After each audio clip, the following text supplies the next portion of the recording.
Hello English learners, my name is Wali, an English trainer. Now I am back and hope everyone must be good today. Alright? I'm so thankful to you guys. The response you are giving of our YouTube class is commendable. और आजकल जो topic चल रहा है वह है topic tense. ये tense का 5वां भाग है, 5वां क्लास. ठीक है, चलिए टेंस को सीखते हैं. और मैं आप लोगों को जैसा बोला है कि स्टॉप क्रेमिंग, रटना याद करना बंद कर दीजिए. जब हर चीज के पीछे लॉजिक है तो उस लॉजिक को जानने की कोशिश कीजिए. ठीक है, बस उसके लिए आपको मेरे साथ बने रहना है. बने रहने के लिए मेरे YouTube चैनल को सब्सक्राइब करके बेल आइकन पर प्रेस कर दें और फाइनली इसको फॉरवर्ड कर दीजिए जिससे कि औरों को भी इसका फायदा मिल सके. आज जो चीज मैंने सेलेक्ट किया है, जो हम लोग पढ़ते आ रहे हैं, टेंस. टेंस में टेंस बोलते किसको हैं, एक मर्तबा डेफिनेशन दे लेते हैं, उसके बाद फिर आगे बढ़ते हैं. टेंस में वर्ब्स का फॉर्म्स होती है और यही वर्ब्स का फॉर्म टेंस को बताती है कि कौन सा काम कब हुआ है. वर्ब का, जैसे वर्ब का पहला फॉर्म प्रेजेंट बताता है, वर्ब का दूसरा फॉर्म पास्ट बताता है. ठीक है, और वर्ब का तीसरा फॉर्म परफेक्ट बताता है, वर्ब का चौथा फॉर्म कॉन्टिन्यूअस बताता है. ठीक है, तो मैं आप लोगों को ये चीज सुनने में आता है और लोग बहस भी बहुत करते हैं कि कोई कहता है प्रेजेंट सिंपल बोलना चाहिए, कोई बोलता है प्रेजेंट इंडेफिनिट बोलना चाहिए. इसमें बहस करने की कोई जरूरत नहीं है, दोनों का मीनिंग अलग है. देखिए, पहले के जमाने में, और अगर आप जितना भी ट्रेडिशनल बुक है पहले के grammarian present indefinite, past indefinite और फ्यूचर इंडेफिनिट बोला करते थे. लेकिन ये जो जितने भी मॉडर्न ग्रामेरियन है, ज्यादातर mostly present simple, past simple या फ्यूचर बोलते हैं. क्यों, मैं ये बताऊंगा. और ये भी बताऊंगा कि इंडेफिनिट क्यों बोला जाता है और सिंपल क्यों बोला जाता है. दोनों में मैं फर्क बताता हूं आपको. देखिए, प्रेजेंट इंडेफिनिट, इंडेफिनिट का मतलब जो डेफिनिट नहीं होता है उसको हम इंडेफिनिट बोलते हैं. जो डेफिनिट नहीं होता है उसको हम इंडेफिनिट बोलते हैं. ठीक है, एक मैंने वाक्य लिया है, वह खेलता है, वह खेलता है. हम लोग कब बोलते हैं वह खेलता है? वह खेलता है हम लोग तब बोलते हैं जब वो काम पास्ट से होता आ रहा है और प्रेजेंट में तो होता ही है और फ्यूचर में भी होगा. कब तक होगा कोई अता पता नहीं है. तो इसमें वह खेलता है, इसमें तीनों टाइम है. पास्ट का भी टाइम है, प्रेजेंट का भी टाइम है, फ्यूचर का भी टाइम है. इसमें समय निश्चित नहीं है, इसमें समय निश्चित नहीं है. वह खेलता है, इसमें समय निश्चित नहीं है. समय सर्टेन नहीं है, निश्चित नहीं है, यानी समय इसमें डेफिनेट नहीं है, समय का डेफिनेट इसमें नहीं है. यही कारण है कि इसको इंडेफिनिट बोला जाता है. तीनों टाइम है इसमें, पास्ट का भी है, प्रेजेंट का भी है, फ्यूचर का भी है. ठीक है, आप इसको ऐसे भी समझ सकते हैं, कोई भी काम का बार बार होना, हम उसे प्रेजेंट इंडेफिनिट या प्रेजेंट सिंपल बोलते हैं। तो कोई काम बार बार कब होगा? वो काम पास्ट से होता चला आ रहा है, प्रेजेंट में भी हो रहा है और फ्यूचर में भी होता रहेगा। तो प्रेजेंट सिंपल में प्रेजेंट जो इंडेफिनिट होता है इसमें पास्ट का भी टाइम है, प्रेजेंट तो है ही, फ्यूचर में का भी टाइम है। इसमें तीनों टाइम है। इसमें प्रेजेंट सिंपल में तीनों का टाइम होता है, पास्ट भी, प्रेजेंट भी, फ्यूचर भी। इसमें डेफिनिट टाइम नहीं होता है। यही कारण है कि हम लोग प्रेजेंट इंडेफिनिट बोलते हैं। ठीक है, कई लोग कहते हैं इसको प्रेजेंट सिंपल। तो प्रेजेंट सिंपल ये केवल ग्रामेरियन, अलग अलग ग्रामेरियन का अपना अपना सोच है बोलने का। कुछ ग्रामेरियन तो नहीं, आज के दौर में मोस्टली ग्रामेरियन मैं बोल रहा हूं कि ज्यादातर लोग बोलते हैं प्रेजेंट सिंपल। सिंपल क्यों बोलते हैं? सिंपल इसलिए बोला जाता है कि देखिए, सब्जेक्ट के बाद डायरेक्ट वर्ब लगा करके हम एक कंप्लीट मीनिंग एक्सप्रेस कर सकते हैं। सब्जेक्ट के बाद डायरेक्ट वर्ब बिना हेल्पिंग वर्ब का इस्तेमाल किए हुए हम एक मीनिंगफुल सेंटेंस बोल सकते हैं। इसीलिए इसको बोला जाता है प्रेजेंट सिंपल भी। तो अलग अलग ग्रामेरियन का अलग अलग परसेप्शन है इसके ऊपर। ठीक है, आइए हम इसको अब देखते हैं। वह खेलता है, इसको बना करके देखते हैं हम लोग कैसे बनाएंगे। ये वह खेलता है, वह खेलता है, ये प्रेजेंट इंडेफिनिट या प्रेजेंट सिंपल बोलिए, आपकी मर्जी है। थोड़ा सा और देख लेते हैं इसको। वह खेलता है, इसमें तीनों टाइम है। वह खेलता है, इसमें तीनों टाइम है। वह खेलता है, पास्ट भी है, प्रेजेंट भी है, फ्यूचर भी है। ठीक है ना, इसमें तीनों टाइम है, एक डेफिनेट टाइम नहीं है इसमें, इसलिए इसको इंडेफिनिट बोला जाता है। अब आप कहिएगा, अब आप ऐसा पूछ सकते हैं मेरे से कि सर वह 4 बजे खेलता है, ही प्लेज एट 4 o'clock। वह 4 बजे खेलता है और 4 बजे तो ये डेफिनेट टाइम है, तो आप इसको कैसे इंडेफिनिट बोल सकते हैं? और इसका नाम आप जिस तरह से डिफाइन कर रहे हैं वो तो फिर गलत हो जाएगा। चलिए वैसे भी देख लेते हैं। वह 4 बजे खेलता है, 4 बजे खेलता है, ये पॉसिबल है कि पास्ट में भी जब भी वो खेला तो 4 बजे ही खेला, प्रेजेंट में खेलता है तो 4 बजे ही खेलता है, और आने वाले वक्त में खेलेगा तो 4 बजे ही खेलेगा। ये क्या पॉसिबल है? और 4 बजे खेलेगा तो एग्जैक्ट क्या 4 बजे से ही शुरू करेगा? ऐसा पॉसिबल बिल्कुल नहीं है। तो ये, और इसमें तीनों टाइम है। इसमें डेफिनेट का मतलब एक सर्टेन पॉइंट, जबकि इसमें तीनों टाइम दिखा रहा है। और यही नहीं, 4 बजे एग्जैक्ट, पास्ट में भी, प्रेजेंट में भी, फ्यूचर में एग्जैक्ट टाइम पर कोई भी एक्शन शुरू नहीं कर सकते हैं। इसीलिए इसको बोला जाता है प्रेजेंट इंडेफिनिट। और प्रेजेंट सिंपल, एक मर्तबा फिर से मैं बता रहा हूं आपको, प्रेजेंट सिंपल बिना हेल्पिंग वर्ब का सब्जेक्ट के बाद दूसरा फॉर्म लगा करके हम एक मीनिंगफुल सेंटेंस बोल सकते हैं और बोला जाता है, इसीलिए इसको बोला जाता है सिंपल। इसमें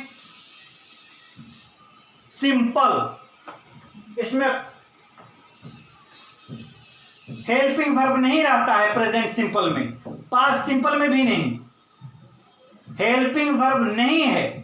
कॉन्टिन्यूअस को देखिए, उसमें हेल्पिंग वर्ब है। परफेक्ट में देखिए, उसमें भी हेल्पिंग वर्ब है। फ्यूचर देखिए, सॉरी, परफेक्ट कॉन्टिन्यूअस देखिए, उसमें भी हेल्पिंग वर्ब है। हर सेंटेंस में, हर सेंटेंस को बोलने के लिए, किसी भी टेंस का कोई भी सेंटेंस हो, उसमें हम हेल्पिंग वर्ब का सहारा लेकर के बोलते हैं। लेकिन प्रेजेंट इंडेफिनिट में बिना हेल्पिंग वर्ब के सहारा का सेंटेंस को बोला जाता है। इसीलिए ज्यादातर ग्रामेरियन का ऐसा कहना है कि इसे प्रेजेंट इंडेफिनिट बोलिए। अब हम लोग इसको बना करके देखते हैं। ठीक है, वह खेलता है, वह खेलता है, इसको बनाने का जो फॉर्मूला है, फॉर्मूला होता है सब्जेक्ट प्लस फर्स्ट फॉर्म या नहीं तो फिर फिफ्थ फॉर्म प्लस ऑब्जेक्ट। ठीक है, इसी को बनाने का ये फॉर्मेशन है। फॉर्मेशन का था सबसे पहले सब्जेक्ट, वर्ब का पहला या पांचवा, फिर ऑब्जेक्ट या अदर वर्ड कुछ भी। इसको बनाने का फॉर्मेशन, ये फॉर्मेशन का था सबसे पहले सब्जेक्ट लाइए। तो सब्जेक्ट इसमें क्या है, काम करने वाले को सब्जेक्ट बोलते हैं, काम करने वाले को सब्जेक्ट बोलते हैं। तो इसमें कौन काम करता है, वह, तो ये सब्जेक्ट हुआ। टेंस में जो सब्जेक्ट होता है उसको हिंदी में कर्ता बोलते हैं, इंग्लिश में डूअर बोला जाता है। और टेंस में ये जो सब्जेक्ट होता है यही एक्शन को करता है, ये वाले काम को ये करता है, इस काम को ये करता है, और ये जो है इस काम को बार बार करता है। पास्ट में भी किया, अभी भी करता है, और पता नहीं फ्यूचर में कब तक करेगा, लेकिन फ्यूचर में भी करेगा। हम इसी को प्रेजेंट सिंपल बोलते हैं। काम का बार बार होना, पास्ट में भी होता है, हुआ, प्रेजेंट में अभी तो अभी भी हो रहा है, और फ्यूचर में भी होगा। तो प्रेजेंट इंडेफिनिट या प्रेजेंट सिंपल में तीनों टाइम का इंक्लूजन है, पास्ट टाइम, प्रेजेंट टाइम और फ्यूचर टाइम। इसीलिए जिस वाक्य में तीनों टाइम मिला हुआ हो, कम से कम 2 टाइम, उसे हम बोलते हैं प्रेजेंट इंडेफिनिट या सिंपल। इसको बनाने का फॉर्मूला, ये फॉर्मूला का था सबसे पहले सब्जेक्ट बोलते हैं काम करने वाले को, तो काम इसमें ये करता है, तो इसको बोलेंगे हम, बनाते हैं, वह को हम लोग बोलते हैं इंग्लिश में ही। सब्जेक्ट के बाद आता है वर्ब, सब्जेक्ट के बाद आता है वर्ब, यही एक्शन वर्ड है। तो ये जो वर्ब आएगा ये सब्जेक्ट के हिसाब से आएगा। क्यों? क्योंकि ये प्रेजेंट का वाक्य है, ये प्रेजेंट का फॉर्मूला, प्रेजेंट का वाक्य है, ये प्रेजेंट का फॉर्मूला है। इसी फॉर्मूला का हम इस्तेमाल करके इसको हम इंग्लिश में ट्रांसलेट करते हैं। तो सब्जेक्ट के बाद वर्ब का पहला फॉर्म भी आ सकता है, पांचवा फॉर्म भी आ सकता है। देखिए यहां पर सब्जेक्ट जो है ना, सिंगुलर भी हो सकता है, प्लूरल भी हो सकता है। तो जब सब्जेक्ट सिंगुलर हो तो वर्ब का पांचवा फॉर्म लगाइएगा, सब्जेक्ट अगर प्लूरल हो तो आने वाला वर्ब का पहला फॉर्म लगाइएगा। क्यों? क्योंकि वर्ब का जो पहला फॉर्म होता है, वर्ब का पहला फॉर्म प्लूरल होता है, वर्ब का पांचवा फॉर्म सिंगुलर होता है। हम लोग तो इतना जानते हैं कि सब्जेक्ट सिंगुलर और प्लूरल होता है। सब्जेक्ट में यहां पर क्या होता है, चाहे तो नाउन या नहीं तो फिर प्रोनाउन होता है ये सब्जेक्ट में, और नाउन सिंगुलर प्लूरल होता है, नाउन सिंगुलर और प्लूरल दोनों होता है, और ये प्रोनाउन भी सिंगुलर और प्लूरल होता है। तो जब यहां पर ये सब्जेक्ट सिंगुलर हो तो वर्ब को भी सिंगुलर, तो वर्ब सिंगुलर रखिएगा। सब्जेक्ट अगर प्लूरल हो तो आने वाला वर्ब को प्लूरल रखना है। बस ये ध्यान में आपको रखना है इतना सा। अभी लॉजिक है, क्या लॉजिक है, सब्जेक्ट अगर सिंगुलर हो तो आने वाला वर्ब भी सिंगुलर, सब्जेक्ट अगर प्लूरल हो तो आने वाला वर्ब प्लूरल। ये एक फंडा है, मैंने इस फंडा को पास्ट में बताया है, थोड़ा देख लीजिएगा उसको। चलिए सब्जेक्ट यहां पर क्या हुआ, वह खेलता है, एक है, सब्जेक्ट सिंगुलर है तो आने वाला वर्ब भी सिंगुलर होना चाहिए। तो यहां पर सब्जेक्ट के बाद क्या आना चाहिए, सब्जेक्ट के बाद वर्ब आना चाहिए, तो वर्ब मैंने लाया। अब यहां पर देखेंगे सब्जेक्ट सिंगुलर है तो मैंने क्या बोला, सब्जेक्ट अगर सिंगुलर हो तो आने वाला वर्ब क्या होना चाहिए, सिंगुलर होना चाहिए। तो ये तो पहला फॉर्म है, और पहला फॉर्म क्या होता है, प्लूरल।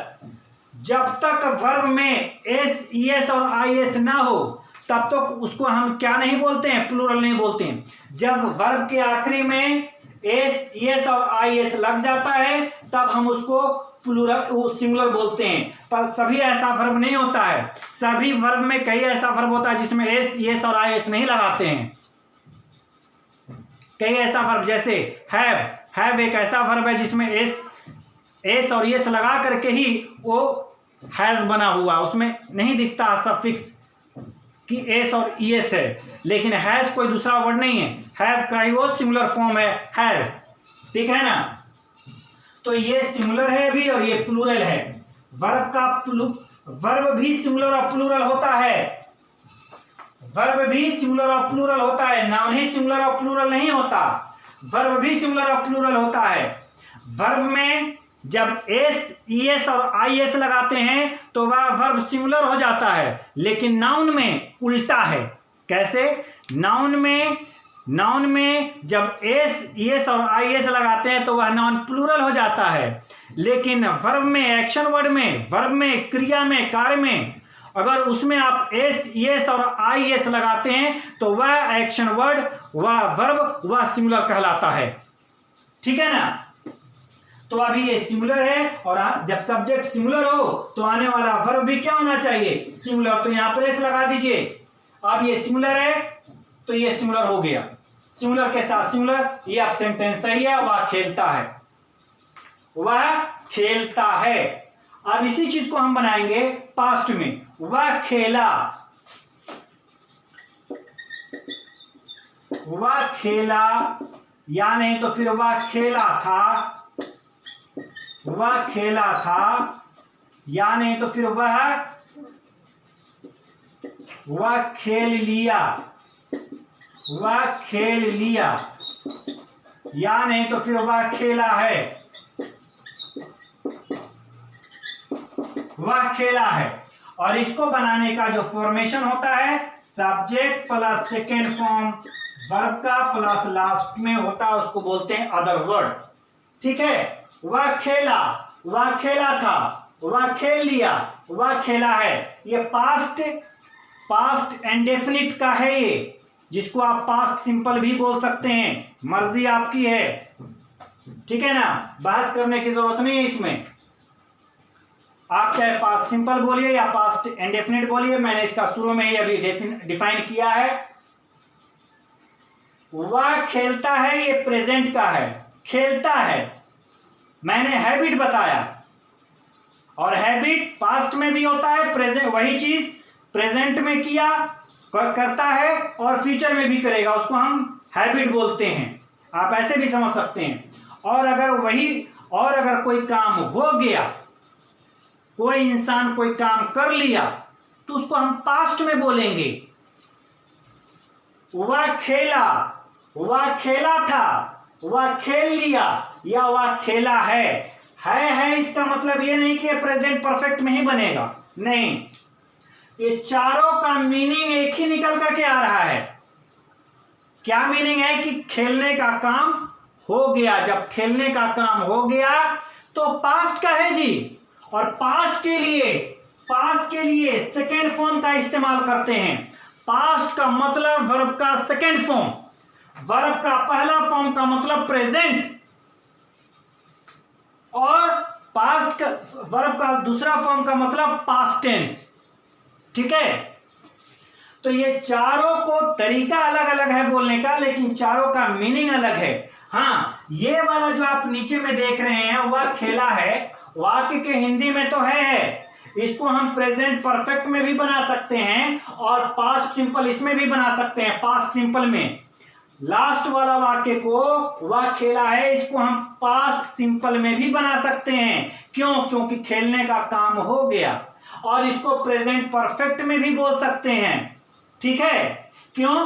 क्योंकि इसमें देखिए, इसमें काम हो गया तो पास्ट सिंपल में बनेगा, लेकिन अगर इसमें टाइम डाल दे प्रेजेंट का, वह आज खेला है, वह आज खेला है, तो फिर ये प्रेजेंट परफेक्ट में ही बनेगा, पास्ट सिंपल में नहीं बनेगा।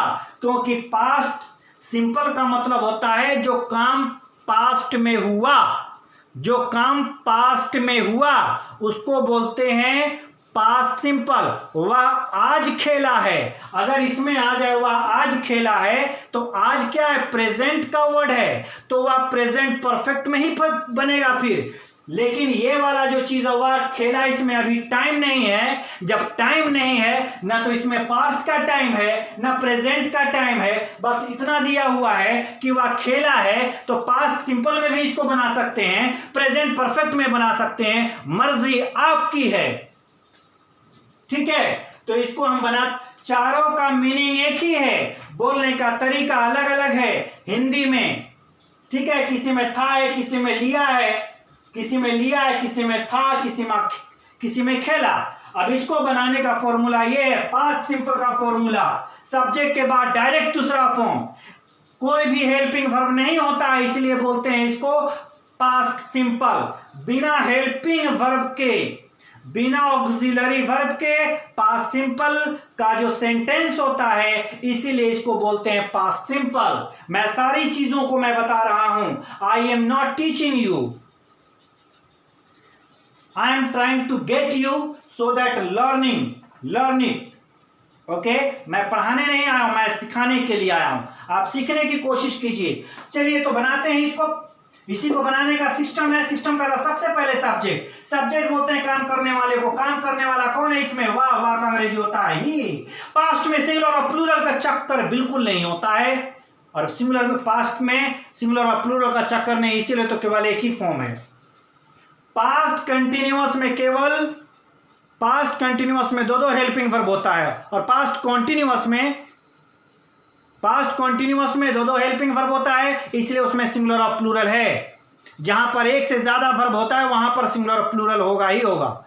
फ्यूचर में तो नामो निशान नहीं होता है। किसका? सिंगुलर और प्लूरल का। सिंगुलर और प्लूरल का मतलब केवल present tense, no past, no future, पर एक जगह पास्ट में होता है, पास्ट कॉन्टिन्यूअस में। तो वह इसको बनाने का फॉर्मूला है। ये फॉर्मूला का था सबसे पहले सब्जेक्ट के बाद सेकेंड फॉर्म का मतलब एक्शन वर्ड। इसमें एक्शन वर्ड कौन सा है? काम कौन सा हो रहा है? खेलने का। तो खेला मतलब पास्ट। सेकेंड फॉर्म प्ले का दूसरा फॉर्म प्ले हो गया। वह खेला था, अगर वह क्रिकेट खेला था तो ही प्लेड क्रिकेट। वह फुटबॉल खेला था तो ही प्लेड फुटबॉल। मैंने सिखा दिया, I taught you how to speak English, I taught you how to learn English. मैं बोलता हूं, आई स्पीक, मैंने बोला, आई स्पोक। कोई भी काम हो गया, वह आ गया, ही केम। वह काम कर लिया, ही वर्कड। वह स्कूल चला गया, ही वेंट टू स्कूल। वह स्कूल से आ गया, he came from school. So sorts of sentences are formed in past simple. आइए हम लोग अब थोड़ा सा फ्यूचर का भी देख लेते हैं। फ्यूचर में होता है वह खेलेगा।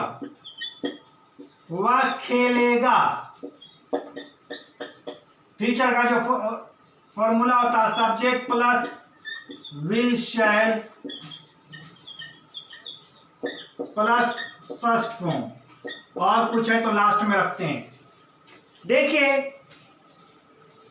वर्ब का जो 4 फॉर्म होता है, पहला फॉर्म प्रेजेंट बताता है, दूसरा फॉर्म पास्ट बताता है। कोई ऐसा वर्ब है जो फ्यूचर बताता है? नहीं ना। तो कई ग्रामेरियन जो है फ्यूचर को फ्यूचर टेंस मानते ही नहीं। लोग, कई ग्रामेरियन कहते हैं 2 ही टेंस होता है। क्यों? क्योंकि टेंस, कौन सा वर्ड है जो टेंस बताता है? तो एक्शन वर्ड, वर्ब। तो पहला वाला प्रेजेंट बताता है, दूसरा वाला पास्ट बताता है। कोई ऐसा फॉर्म है ही नहीं जो फ्यूचर बताता है। फ्यूचर हमें कैसे पता चलता है कि फ्यूचर का है? वो तो विल और शैल से। तो विल शैल क्या हो? तो मोडाल वर्ब है। लेकिन हाँ, टाइम 3 तरह का होता है, पास्ट, प्रेजेंट, फ्यूचर। तो मोडाल वर्ब का 2 उठाते हैं, विल और शैल, और उसको ला करके हम टेंस में इंक्लूड करते हैं। तो फिर बोला जाता है पास्ट टेंस, प्रेजेंट टेंस और फ्यूचर टेंस। ठीक है ना। तो वह देखिएगा यहां पर, वह खेलता है, तीनों टाइम है इसमें, वह खेलता है। इसमें खेलने का काम हो गया, एक ही टाइम है। और इसमें एजम्पशन करते हैं, अनुमान लगाते हैं। ये जो है परफेक्ट नहीं है, ये परफेक्ट नहीं है। हम एज्यूम करते हैं, एज्यूम। क्यों, फ्यूचर में कोई एक्शन होगा, ठीक है, होगा। अब कब होगा उसका सर्टेनिटी नहीं है, उसका निश्चितता नहीं है कि होगा कि नहीं है, निश्चित नहीं है कोई काम होने का या नहीं होने का, इसलिए उसको हम प्रेजेंट इंडेफिनिट बोलते हैं, ठीक है ना, या प्रेजेंट सिंपल बोला जाता है। तो इसको बनाने का फॉर्मूला होता है, ये फॉर्मूला कहता है सबसे पहले सब्जेक्ट लाइए, सब्जेक्ट इसमें क्या है, वह को इंग्लिश में बोलते हैं ही, और फ्यूचर का है तो जब भी फ्यूचर का इंग्लिश में सेंटेंस बनाइएगा तो विल और शैल लगाना जरूरी है।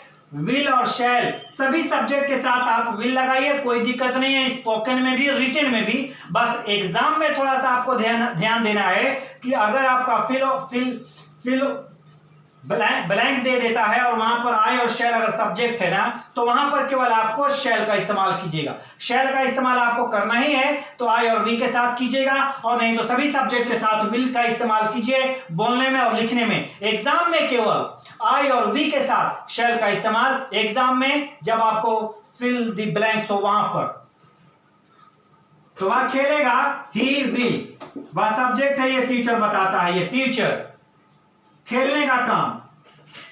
कब खेलेगा, फ्यूचर में। तो यहां पर प्ले करेंगे वर्ब का पहला फॉर्म। पहला फॉर्म क्यों करते हैं, क्योंकि हम सिंपल बनाते हैं, ये फ्यूचर सिंपल है। अगर यहां पर दूसरा फॉर्म लगा देते हैं तो ये दूसरा फॉर्म क्या बताएगा, दूसरा फॉर्म तो तब हम तभी इस्तेमाल करते हैं जब पास्ट का हो। वर्ब का तीसरा फॉर्म तभी इस्तेमाल करते हैं जब वो परफेक्ट हो। तो क्या ये काम हो गया है, नहीं।